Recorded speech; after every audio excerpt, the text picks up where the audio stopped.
আওয়ামী লীগের নিষিদ্ধের দাবিতে উত্তাল শাহবাগ, রাজপথে প্রতিহত করবে এনসিপি।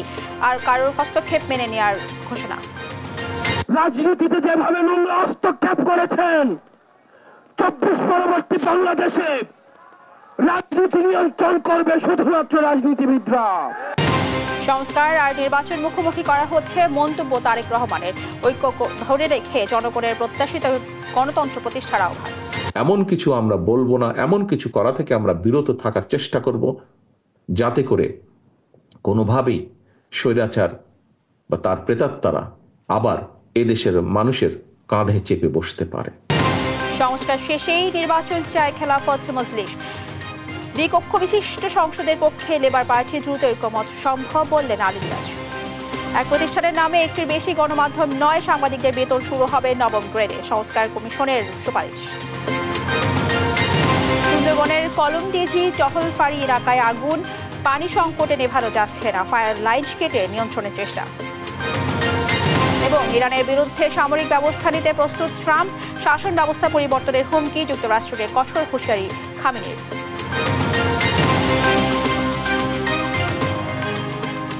সংবাদ দেখছিলেন সংবাদ শিরোনাম, আপনাদের সাথে আছে আমি রাবি ইসলাম স্নেহা।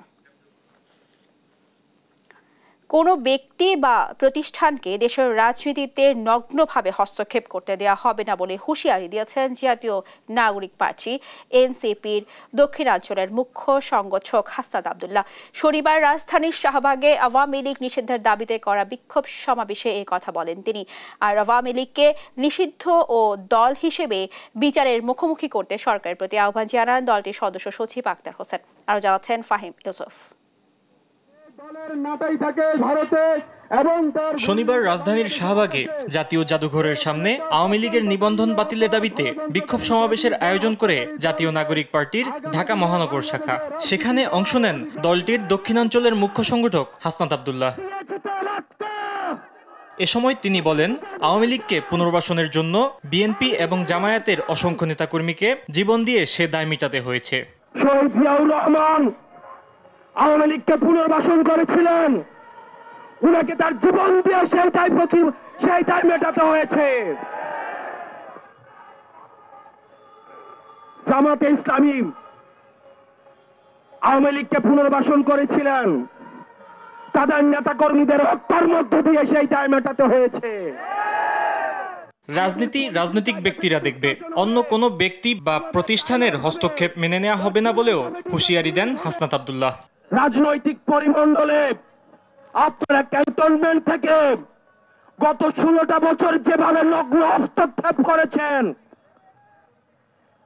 যেভাবে ক্যান্টনমেন্টের বিভিন্ন দপ্তর উপদপ্তরের মধ্য দিয়ে আপনারা রাজনীতিতে যেভাবে নোংরা হস্তক্ষেপ করেছেন, 24 পরবর্তী বাংলাদেশে রাজনীতি নিয়ন্ত্রণ করবে শুধুমাত্র রাজনীতিবিদরা। এ সময় দলটির সদস্য সচিব আক্তার হোসেন বলেন, এক বিন্দু রক্ত থাকতে এদেশে আওয়ামী লীগকে রাজনীতি করতে দেওয়া হবে না। আমাদের চোখের সামনে আমরা যাদের জীবন যেতে দেখেছি, তাদের রক্তের শপথ, আমাদের শরীরে এক বিন্দু রক্ত থাকা অবস্থায় আওয়ামী লীগকে বাংলাদেশে আমরা আর স্বনামে রাজনীতি করতে দেব না। ওই মুজিববাদী আদর্শের রাজনীতি বাংলাদেশে আর পুনর্বাসিত করার চেষ্টা হতে দেওয়া হবে না। বিক্ষোভ সমাবেশ শেষে শাহবাগ থেকে রাজু ভাস্কর্য হয়ে শহীদ মিনার পর্যন্ত মিছিল করেন জাতীয় নাগরিক পার্টির নেতাকর্মীরা। ফাহিম ইউসুফ, দেশ টিভি, ঢাকা। সংস্কার আর নির্বাচনকে মুখোমুখি করে দেয়া হচ্ছে মন্তব্য করে বিএনপির ভারপ্রাপ্ত চেয়ারম্যান তারেক রহমান বলেছেন, রাজনীতিতে ভিন্ন মতামত থাকতে পারে, তবে এমন কিছু করা বা বক্তব্য দেওয়া যাবে না যাতে ফ্যাসিবাদ আর তার দোসররা পুনর্বাসিত হতে পারে। আর বিএনপির সিনিয়র যুগ্ম মহাসচিব রুহুল কবির রিজভী বলেন, পরাজিত স্বৈরাচার দেশকে অস্থিতিশীল করছে। শনিবার বিকেলে আলাদা অনুষ্ঠানে এসব কথা বলেন তারা। রিয়াজ মোর্শেদের রিপোর্ট। শনিবার বিকেলে রাজধানীতে একটি হোটেলে রাজনৈতিক নেতা ও বিশিষ্ট ব্যক্তিদের সম্মানে আয়োজন করা হয় ইফতার ও দোয়া মাহফিলের। এ সময় বিভিন্ন রাজনৈতিক দলের নেতারা বলেন, অন্তর্বর্তী সরকার নির্বাচনের দিকে যাত্রা শুরু করলেও তা নস্যাৎ করতে বিদেশি এজেন্টরা ষড়যন্ত্র করছে। নানান সুযোগ নিয়ে বিদেশি আধিপত্যবাদের প্রভুরা, এজেন্টরা বিভিন্ন শক্তিকে কাজে লাগিয়ে আমাদের সমস্ত আয়োজনকে যেন তছনছ করে দিতে চাইছে। খুবই স্পষ্ট বলি, সরকার যখন মনে করছেন যে তাদেরকে রাজনীতিতে ব্যান করবেন না, তার মানে রাজনীতি করবার অনুমতি দেবেন, গ্যারান্টি আপনাদেরকেও দিতে হবে যে তারা এখানে অনুপ্রবিষ্ট হয়ে আমাদের গণতন্ত্রের বাগানটাই নষ্ট করে দেবেন না। ইফতার মাহফিলে ভার্চুয়ালি যুক্ত হয়ে বিএনপির ভারপ্রাপ্ত চেয়ারম্যান তারেক রহমান বলেন, নির্বাচন ও সংস্কার মুখোমুখি করে দেয়া হচ্ছে, সবাইকে ঐক্য ধরে রাখতে হবে। সংস্কার এবং নির্বাচন এটিকে মুখোমুখি করে দেওয়া হচ্ছে। মতভিন্নতা থাকবে, আমরা বসবো, আলোচনা করব। এমন কিছু আমরা বলবো না, এমন কিছু করা থেকে আমরা বিরত থাকার চেষ্টা করব, যাতে করে কোনোভাবেই স্বৈরাচার বা তার প্রেতাত্মারা আবার এদেশের মানুষের কাঁধে চেপে বসতে পারে। অন্য এক ইফতার মাহফিলে বিএনপির সিনিয়র যুগ্ম মহাসচিব রুহুল কবির রিজভী বলেন, পরাজিত স্বৈরাচার ঘুমিয়ে থাকলেও মাঝে মাঝে জেগে উঠে দেশকে অস্থিতিশীল করছে।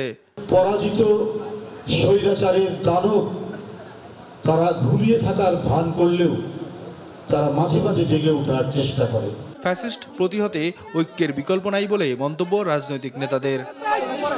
নিয়াজ মোরশেদ, দেশ টিভি, ঢাকা। প্রয়োজনীয় সংস্কার শেষে জাতীয় নির্বাচন চায় খেলাফত মজলিস, যা 10 মাসের মধ্যেই সম্ভব বলে মনে করেন দলটির মহাসচিব ডক্টর আহমদ আব্দুল কাদের। এদিকে দ্বিকক্ষ বিশিষ্ট সংসদের পক্ষে থাকলেও দেশকে 4টি প্রদেশে ভাগ করার প্রস্তাবে আপত্তি জানিয়েছে লেবার পার্টি। আওয়ামী লীগকে স্বৈরাচারে বানানোর পেছনে জাতীয় পার্টি ও অন্যান্য দোসরদের নিষিদ্ধের দাবিও জানায় দলটি। আর কমিশনের সহসভাপতি আলী রিয়াজ জানান, আলোচনার মাধ্যমে দ্রুতই ঐকমত্য সম্ভব। আলিমুজ্জামান সাফওয়ানের রিপোর্ট। জাতীয় নির্বাচনের পূর্বে সংস্কার কমিশনের 166টি প্রস্তাব নিয়ে রাজনৈতিক দলগুলোর সঙ্গে আলোচনার টেবিলে জাতীয় ঐকমত্য কমিশন। এরই ধারাবাহিকতায় শনিবার সকালে জাতীয় সংসদের এলডি হলে দ্বিতীয় দিনের মতো আলোচনা হয় খেলাফতে মজলিস ও লেবার পার্টির প্রতিনিধি দলের সঙ্গে। আলোচনা শেষে 166টি সুপারিশের 140টির সঙ্গে একমত খেলাফত মজলিস। দলটির মহাসচিব বলেন, 10 মাসের মধ্যেই প্রয়োজনীয় সংস্কার শেষে নির্বাচন সম্ভব। গণপরিষদ নয়, অধ্যাদেশের মাধ্যমেই সংবিধান সংশোধন করতে হবে। গণহত্যার দায়ে বিচারের পূর্বে আওয়ামী লীগের নির্বাচনে আসার সুযোগ নেই বলেও জানান তিনি। আমরা বলছি, ফেসিবাদ এবং তার দোসর যারা, আগামী নির্বাচনে তারা আসার সুযোগ নাই। তাদের বিরুদ্ধে বিচার করতে হবে। বিচার করার পরে যদি প্রমাণিত হয় যে তাদের কেউ আসতে পারে, তখন দেখা যাবে। এটা এই মুহূর্তে সুযোগ নাই। এদিকে 166টি প্রস্তাবের 147টির সঙ্গে একমত লেবার পার্টি। দ্বিকক্ষ বিশিষ্ট সংসদের পক্ষে অবস্থান নিয়ে দেশকে 4টি প্রদেশে ভাগ করার বিরুদ্ধে দলটি। 4টা প্রদেশে বিভক্ত করার কথা বলেছেন। আমরা বলেছি যে এতে দেশের স্বাধীনতা, সার্বভৌমত্ব, রাষ্ট্রীয় অখণ্ডতা হুমকির মুখে পড়ার সমূহ সম্ভাবনা রয়েছে। আমরা যে অবস্থায় আছি এই অবস্থায় থাকা দরকার। এবং আমরা দেখেছি যে আমাদের একাধিকবার আমাদের 3 জেলা নিয়ে, পার্বত্য জেলা নিয়ে সমস্যা হচ্ছে। এর আগে দ্রুতই সব রাজনৈতিক দলের সঙ্গে সংলাপ শেষে ঐকমত্য সম্ভব বলে জানান কমিশনের সহসভাপতি ডক্টর আলী রিয়াজ। আমরা আশা করি যে আলোচনা শুধু আপনাদের সঙ্গে না, অন্যান্য রাজনৈতিক দলের সঙ্গে আলোচনা অব্যাহত থাকবে এবং তার মধ্য দিয়ে আমরা এক জায়গায় আসতে পারবো স্বল্পতম সময়ের মধ্য দিয়ে। আলিমুজ্জামান সাফওয়ান, দেশ টিভি, ঢাকা। এক ব্যক্তি বা প্রতিষ্ঠানের হাতে একাধিক গণমাধ্যমের মালিকানা থাকতে পারবে না। সাংবাদিকতায় প্রবেশ, ন্যূনতম স্নাতক পাস এবং ন্যূনতম বেতন সরকারি কর্মকর্তাদের 9ম গ্রেডের সমান হতে পারে, এমন 20টি সুপারিশ সহ প্রতিবেদন জমা দিয়েছে গণমাধ্যম সংস্কার কমিশন। শনিবার দুপুরে রাষ্ট্রীয় অতিথি ভবন যমুনায় প্রধান উপদেষ্টা ডক্টর মোহাম্মদ ইউনূসের কাছে এই প্রতিবেদন জমা দেন কমিশন সদস্যরা। তৌফিক মাহমুদ মুন্নার রিপোর্ট। গত বছরের 18 নভেম্বর জ্যেষ্ঠ সাংবাদিক কামাল আহমেদকে প্রদান করে গণমাধ্যম সংস্কার কমিশনের গঠনের সিদ্ধান্ত নেয় সরকার। প্রায় 1400 বেশি মতামত পর্যালোচনা করে প্রধান উপদেষ্টা অধ্যাপক ডক্টর মোহাম্মদ ইউনূসের কাছে 20টি সুপারিশ সম্মিলিত একটি প্রতিবেদন জমা দিয়েছে কমিশন। এরপর রাষ্ট্রীয় অতিথি ভবন যমুনার সামনে সংবাদ সম্মেলনে কথা বলেন কমিশন প্রধান। একই কোম্পানি বা মালিকের অধীনে একাধিক গণমাধ্যম প্রতিষ্ঠান না রাখার সুপারিশ করেছে কমিশন। এক্ষেত্রে তারা ওয়ান হাউস ওয়ান মিডিয়ার সুপারিশ করেছে। ওয়ান হাউস ওয়ান মিডিয়া এর চাইতে বেশি হতে পারবে না, কারণ আপনারা দেখেছেন একই হাউস থেকে একাধিক টেলিভিশন চ্যানেল একই ধরনের খবর প্রচার করছে, একাধিক হাউস থেকে একই ধরনের পত্রিকা একাধিক খবর প্রচার করছে, একই ভাষায় 2টো দৈনিক পত্রিকা। আপনি মতামত কলাম দেখবেন, কিংবা বিশ্লেষণ দেখবেন, গত কয়েকদিন আগেই যদি আপনি খুঁজে বের করেন দেখতে পাবেন যে বিশ্লেষণ হুবহু এক। তো দুটো কাগজ তাহলে দুই পত্রিকা কেন কিনবে পাঠক? সেখানে পাঠক কি পাচ্ছে? এবং এটা হচ্ছে বাজারের স্বচ্ছ প্রতিযোগিতাকে বিভ্রান্ত করার কৌশল। সাংবাদিকদের সুরক্ষার জন্য প্রবেশ পদে ন্যূনতম বেতন বিসিএস কর্মকর্তাদের মতো নবম গ্রেডে করার সুপারিশ করেছে কমিশন। একই সঙ্গে ন্যূনতম শিক্ষাগত যোগ্যতা স্নাতক করেছে কমিশন। হ্যাঁ, আমরা শুধু সাংবাদিকদের যোগ্যতা না, সাংবাদিকের যোগ্যতা, সম্পাদকের যোগ্যতা, প্রকাশকের যোগ্যতা, তিনটাই বলেছি। রিপোর্টটা পেলেই পড়লেই বলতে হবে। আমরা বলেছি সাংবাদিকদের ন্যূনতম স্নাতক যোগ্যতা থাকতে হবে, কিন্তু তার সাথে আমরা আরো শর্ত জুড়ে দিয়েছি যে সাংবাদিকতা 1 বছর শিক্ষানবিশ হওয়ার পরেই সে সাংবাদিক হিসাবে পূর্ণ পাবে, তার স্ট্যাটাসটা হবে। বিটিভি, বেতার কিংবা বাসস সহ সরকারি গণমাধ্যমগুলোকে এক করে স্বায়ত্তশাসনের আওতায় জাতীয় সম্প্রচার সংস্থা ও স্বাধীন গণমাধ্যম করার সুপারিশ করা হয়েছে বলেও জানান কমিশন প্রধান। আশা করছি যে খুব দ্রুত। তৌফিক মাহমুদ মুন্না, দেশ টিভি, ঢাকা। সুন্দরবন পূর্ব বন বিভাগের কলমতেজি ফরেস্ট টহলফারি এলাকায় আগুন লেগেছে, তবে পানির সংকটে এখনও তা নিয়ন্ত্রণে আনতে পারেনি ফায়ার সার্ভিস।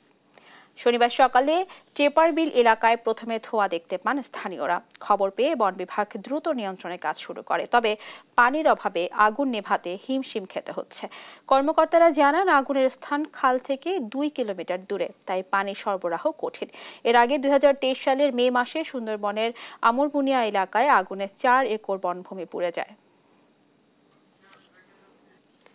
হবিগঞ্জে এক কিশোরীকে তুলে নিয়ে ধর্ষণের অভিযোগ উঠেছে 3 যুবকের বিরুদ্ধে।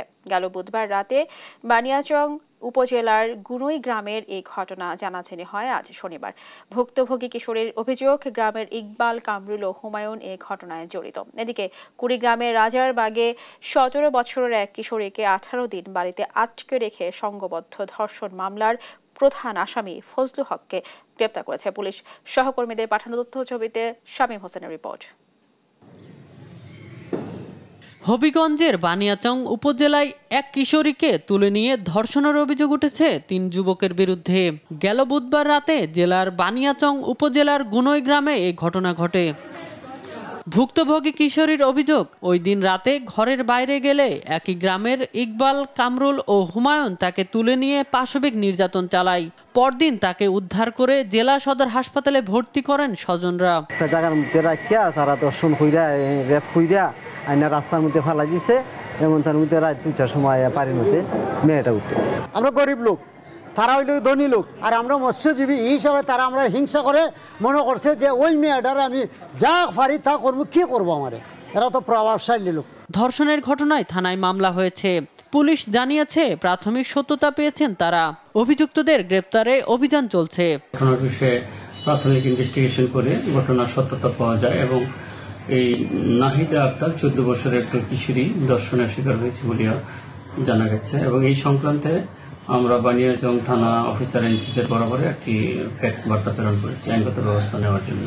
এদিকে কুড়িগ্রামের রাজারহাটে 17 বছরের এক কিশোরীকে 18 দিন বাড়িতে আটকে রেখে সংঘবদ্ধ ধর্ষণ মামলার প্রধান আসামি ফজলু হককে গ্রেপ্তার করেছে পুলিশ। শুক্রবার রাতে রংপুর থেকে তাকে গ্রেপ্তার করা হয়। গেল 2 মার্চ রাজারহাটের ওই কিশোরীকে অস্ত্রের ভয় দেখিয়ে মোটরসাইকেলে তুলে নিয়ে লালমনিরহাট সদরের বাড়িতে আটকে রেখে ধর্ষণ ও ভিডিও ধারণ করে আসামিরা।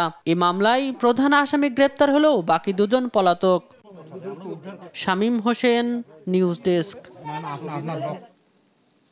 পিরোজপুরে চাঁদাবাজি ও ভাঙচুরের ঘটনায় বৈষম্য বিরোধী ছাত্র আন্দোলনের সমন্বয়ক মুসাব্বির মাহমুদ সানিকে গ্রেফতার করেছে পুলিশ।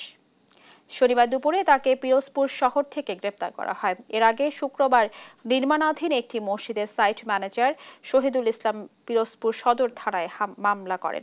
এছাড়া বলা হয়, শুক্রবার দুপুরে পিরোজপুর পৌরসভার পেছনে নির্মাণাধীন মডেল মসজিদে হামলা, ঠিকাদারের অফিস ভাঙচুর করা হয়।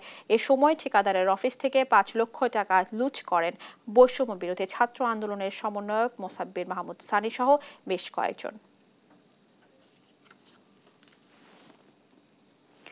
ট্রাফিক সমন্বয়কারীদের আরও দক্ষ করার জন্য বড় আকারের প্রকল্প নেওয়ার উদ্যোগ নেওয়া হয়েছে বলে জানিয়েছেন যুব ও ক্রীড়া মন্ত্রণালয়ের সচিব মোহাম্মদ রেজাউল মাকসুদ জাহেদি। শনিবার বিকেলে যুব উন্নয়ন অধিদপ্তরের আয়োজনে ট্রাফিক ব্যবস্থাপনা ও সামাজিক সচেতনতা বিষয়ক বিশেষ প্রশিক্ষণ কোর্স ও ইফতার মাহফিলে এই কথা জানান তিনি। এ সময় ট্রাফিক সহায়তাকারীরা নিজেদের নানা প্রস্তাব তুলে ধরেন। পৃথিবীতে এমন ঘটনা বিরল উল্লেখ করে জাতীয় দুর্দিনে ট্রাফিক ব্যবস্থাপনায় সহায়তা করার তাদের প্রতি কৃতজ্ঞতা জানান যুব ও ক্রীড়া মন্ত্রণালয়ের সচিব মোহাম্মদ রেজাউল মাকসুদ জাহেদি। আগামী নিয়োগে ট্রাফিক সহায়তাকারীদের প্রতি বিশেষ নজর রাখবেন বলেও জানান তিনি। জাতির সেই দুর্দিনে আপনারা কোনো ধরনের প্রশিক্ষণ ছাড়া আমাদের এই বাংলাদেশের ট্রাফিক ব্যবস্থাপনার পুরো দায়িত্ব আপনারা পালন করেছেন। আপনাদের এই ট্রাফিক ব্যবস্থাপনায় আপনাদেরকে আরও দক্ষ করার জন্য আমাদের সাবসিডিয়ারি ট্রাফিক হিসাবে বাংলাদেশে সহায়তা করার জন্য এখানে একটা প্রকল্প গ্রহণ করা যায়। রাজধানীর রাওয়া ক্লাবে বরিশালের হিজলা উপজেলা কল্যাণ সমিতির আয়োজনে সংগঠনের বার্ষিক সাধারণ সভা ও ইফতার মাহফিল অনুষ্ঠিত হয়েছে। সভায় সমিতির নতুন সভাপতি নির্বাচিত হন অবসরপ্রাপ্ত মেজর মোজাম্মেল হোসেন, সাধারণ সম্পাদক ডক্টর কামাল উদ্দিন জসিম, নির্বাচন কমিশনার সহ সভাপতি সম্পাদক কমিটির অন্য সদস্যদের মনোনীত করবেন বলে সভায় সিদ্ধান্ত নেওয়া হয়। এ সময় রাজনৈতিক ও মতাদর্শগত পার্থক্য থাকলেও এলাকার প্রশ্নে অভিন্ন সত্তা হিসেবে কাজ করার উপর দেন বক্তারা।